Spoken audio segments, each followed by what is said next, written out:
scared from whatever they've been taught or whatever their imagination says. Or they're convinced that that's the only way. Right.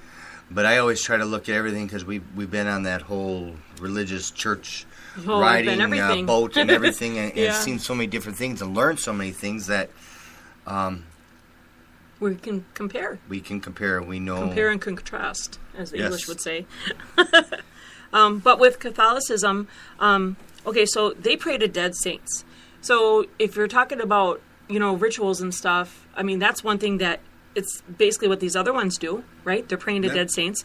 They pray on the rosary, which is an item, praying on an item to somebody. That's sort of like a little odd to me. Now, there's also something that is called, and I bet you there's going to be a good portion of people who have been Catholic or are Catholic that are saying, no, that's not true, I never heard of this. But if they research it, they're going to find that it is involved. That doesn't mean that they do it, but I'm just saying in Catholicism, there's something called the cilice, or they call it a hair shirt, and it's an item worn on the body to inflict pain or discomfort for the sake of penance, like remorse for your sins.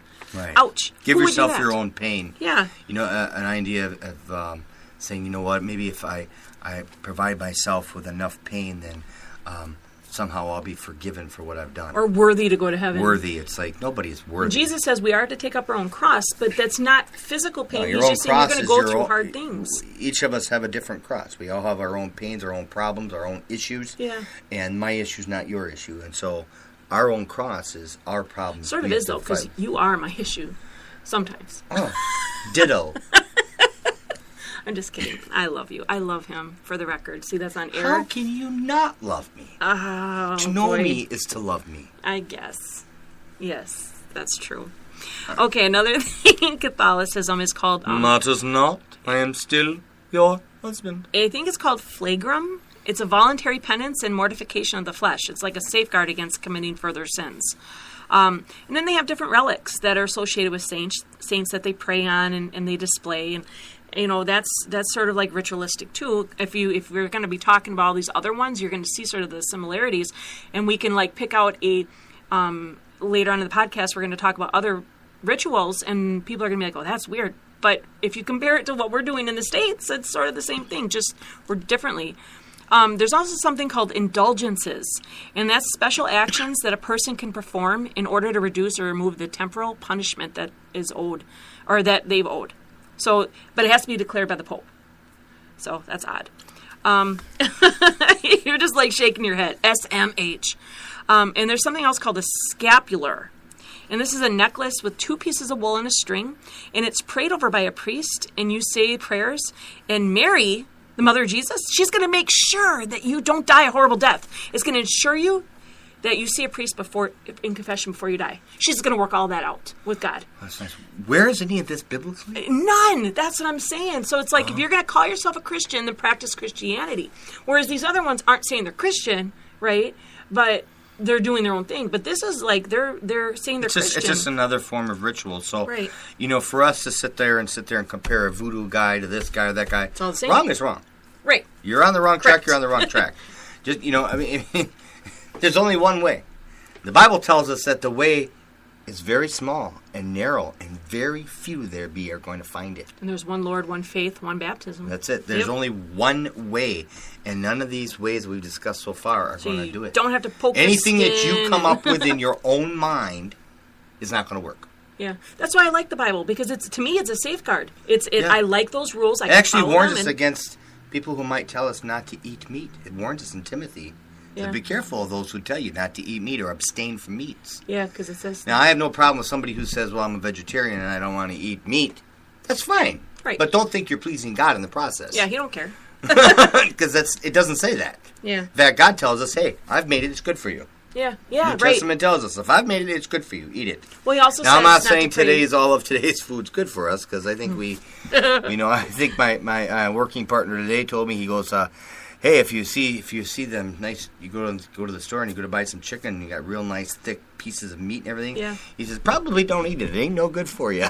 Oh gosh. Because if you ever had farm chicken, you'll see that the legs and the breasts and all that stuff is actually smaller. Oh. Because they're naturally growing. They're not all fed with hormones. Not like me, full of hormones and hush. That's great. Okay, so on the other side of the spectrum of Catholicism, let's do Satanism. Satanism. I like calling him Satan because we don't even get his name out there. I like that. So let's not be surprised if this podcast cuts out or something. Satan. Did you know Sammy Davis Jr. was a Satanist? Sammy. Who can make the sunrise?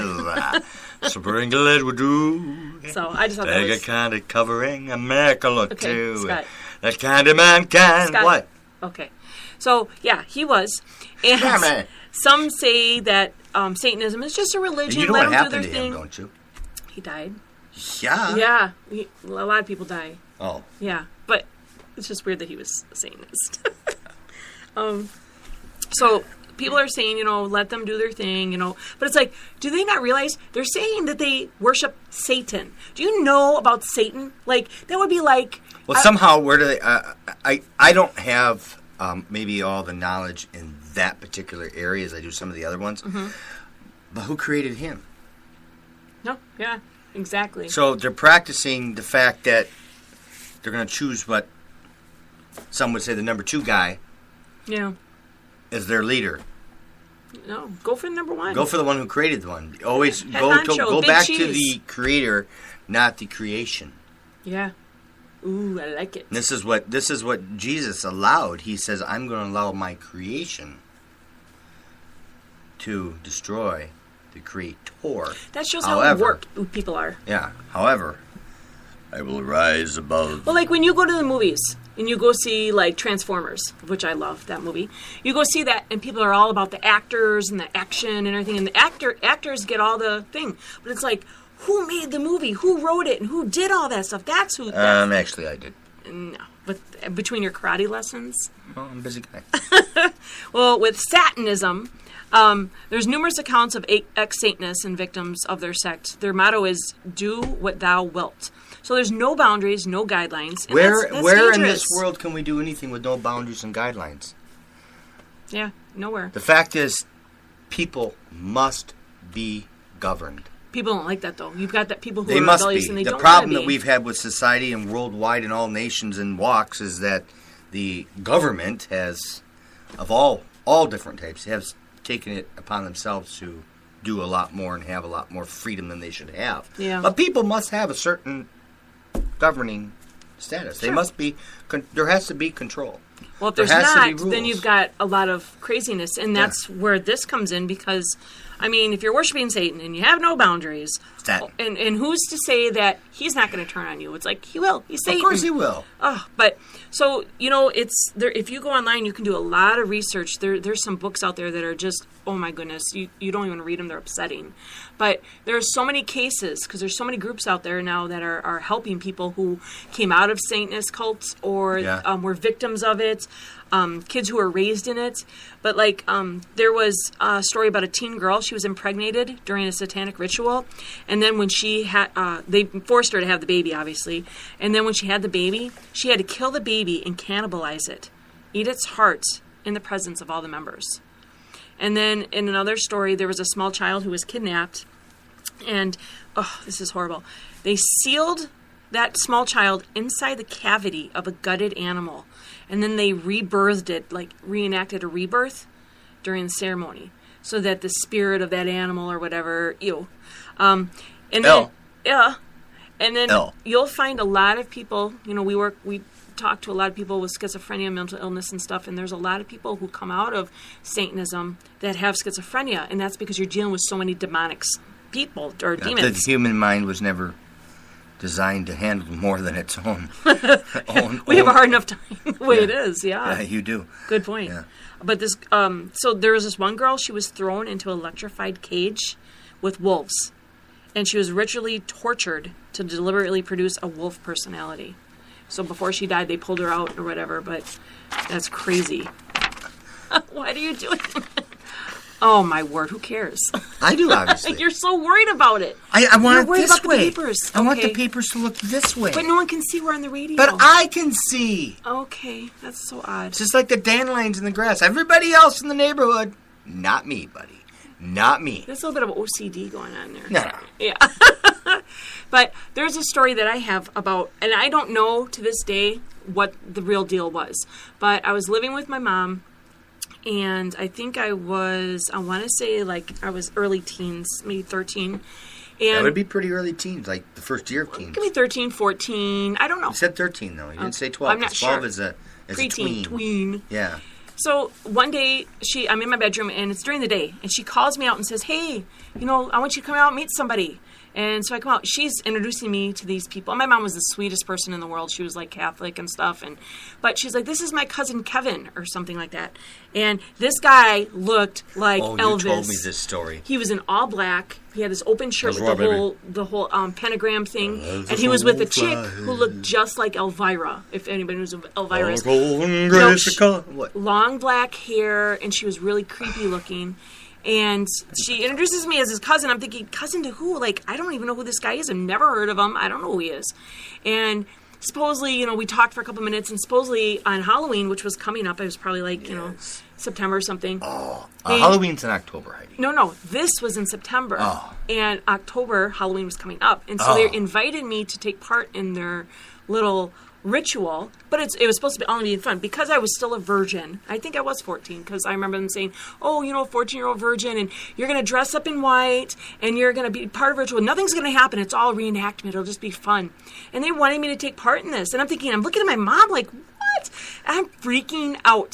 Like, I seriously had nightmares. And and obviously I didn't do it because, I was like, no, I'm not doing this. I don't know these people. Never saw them again. Never heard of them again. I think I might have blocked that out of my mind because I never asked my mom. No, I remember you telling me this story before. That's crazy. There's some crazy junk. Who knows what would have happened to me if I took part in that? It'd blow your mind if you knew all the stuff that's man. happened to Heidi in her life. It's just like, what? Well, that's the thing, though, because I was under that generational curse of spiritual stuff and witchcraft, so that stuff followed me. I was a beacon, and it came to me. I played with trains in football. Yeah? Yeah. You were a guy. I like that.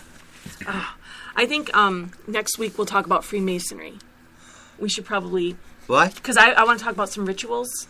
You got a plan, Stan? Yeah, maybe. We'll see. Oh, get on the bus, Gus. It. Make a new plan, Stan. I said that.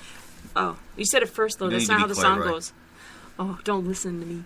Or something like that. Hop on the bus, Let's just take the program. Okay. You're always just going astray. You make me astray. You I make do my not. mind. You make my mind go. The listeners will tell you. They will email me and they will tell us who's on track and who is off track, and they'll say Scott for sure is on track. Half the people are on my side for sure. No way. Oh yeah. We'll see. All right. We'll see what the emails say. Emails is a lot like the internet. It's always true. Oh.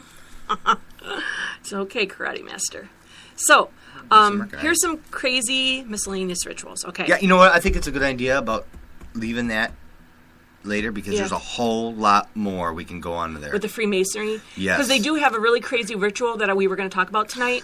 And to know how deep Freemasonry goes. Yeah. And so just how big it is. We should probably do that maybe next week. Yeah. That's an excellent Of course, now topic. we give the heads up. The problem is we'll probably be dead. Oh. We're talking about it next week, but hey, it happens. Do you remember this a few years ago? We were doing I think a lesson or something, a PowerPoint, and I was putting it together. Oh, I know what you're talking about. And then all of a sudden, we were doing our Freemasonry and how it was connected to our government, and all of a sudden, it was in the middle, like midnight, the entire power goes out, and our block only. Our block only. And what was weird is I thought it to be so weird because there was absolutely no storm of any kind, no wind, nothing. And so I went outside and I'm looking around, and it was just about a 1.5 block area. All the lights around all the other blocks around us were on. Just our grid. Everybody, just like one little tiny section. And it was when you were going to download. You were getting ready to. Someone from the Freemasons. We were doing a PowerPoint, and when you were getting ready to print all the information you had researched, and you were getting ready to do that, and it was minutes before, and of course by having it shut down like that, you lost all your info. And my whole computer crashed. You didn't have time to do it all over. But the thing was what I was downloading. I had a source that sent to me a PDF file of a PowerPoint that they taught at the Freemasonry and all the little symbolic stuff and what they meant and what they were teaching. So I was downloading that for the PowerPoint, and all of a sudden, boom, everything's out. There's no doubt, and we know we've been involved in other things, and through the time of listening to our podcast, you'll mention little things here or there, but we know that there's principalities and powers and things of this world that listen Oh, and sure. watch and manipulate